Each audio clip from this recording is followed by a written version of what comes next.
Hello friends, this is Chiasu Bakuhatsu and welcome back to Let's Play Rocket Knight Adventures. We actually don't even get a little story sequence to connect to this stage here. I guess there's really no introduction necessary. We were riding the minecart into the mountain and now we're inside the mountain, inside these little crystal caves. I just love the graphical effect here, just like the shiny lava and the reflection and all that. It's a very lovely looking crystal cave here.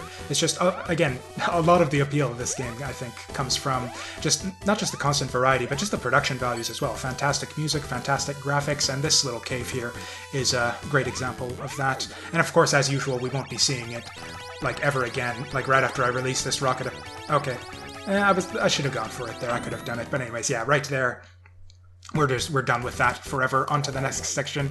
This section here is actually just about the toughest part of the game if you're playing on hard mode, which is the equivalent of crazy hard on the Japanese and European versions, which is one-hit kill mode. You start the game with 0 lives, 0 continues, and 1 hit kills you, although you can gain extra lives throughout the game, which makes it not completely impossible, which I have actually, when I was a kid at least, I actually did beat the game on hard.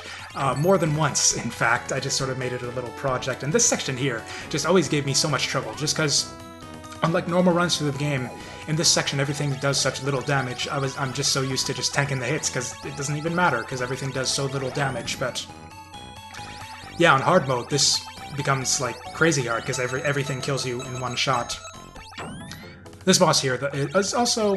No, this boss here is actually not tough on any difficulty mode there. Actually, this is a pretty interesting boss. A lot of the bosses in this game are actually pretty cool, I think, in that just like the basic mechanics of the game kind of give you a lot of ways to deal with things. You got your long-range sword beams, you got your rocket attack, and you've got your close-range sword attack, and you can... It sort of opens up a lot of different strategies for the different bosses. This guy actually has, and also this is just an interestingly designed boss too. You got the little claw guarding him there, which you can just time it so that you get past the guarding claw, or you can actually take out the claws very quickly, in fact, with those close-range sword strikes. And that actually opens them up from the side here. If you've got really good timing there, yeah, like that, you can just hit him with the sword beams from the side. The sword beams actually do less damage than the rocket attack, but this method of killing him is actually faster than repeated rocket attacks, just because if you get the timing right, you can just hit him so much more repeatedly. But you can also take out the attacking claw, and then he fires off little Gradius ripple lasers, which I thought was just... Would you call that an Easter egg? I don't know, it's a cool little Gradius reference, at least.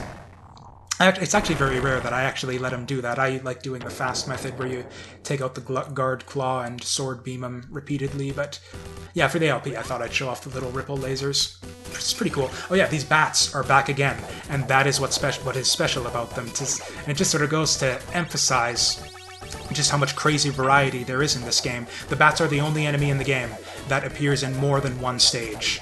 Every other enemy in the game that we've seen so far will never show up again. Every other enemy in the game only appears in the stage that they're introduced in. These bats are the only enemies that show up in multiple stages. And actually this is the last appearance of them, so we'll never see them again after this segment either. Just really, I think all that really just highlights just basically, yeah, the sort of design philosophy of the game, which is just like keep them guessing, keep changing things up constantly. Don't do the same thing for more than like 20 seconds.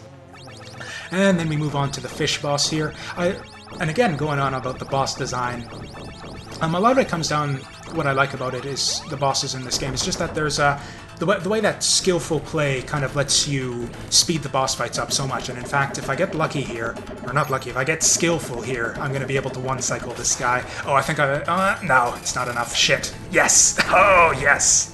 One cycle. Easy. His next attack is basically identical to the first, except the floating platforms are the ones going fast. And yeah, that's stage 3. Probably the shortest stage in the game, I guess. The next one might be a little bit shorter. I guess we'll find out then. I hope you'll join me for it, and I'll see you next time.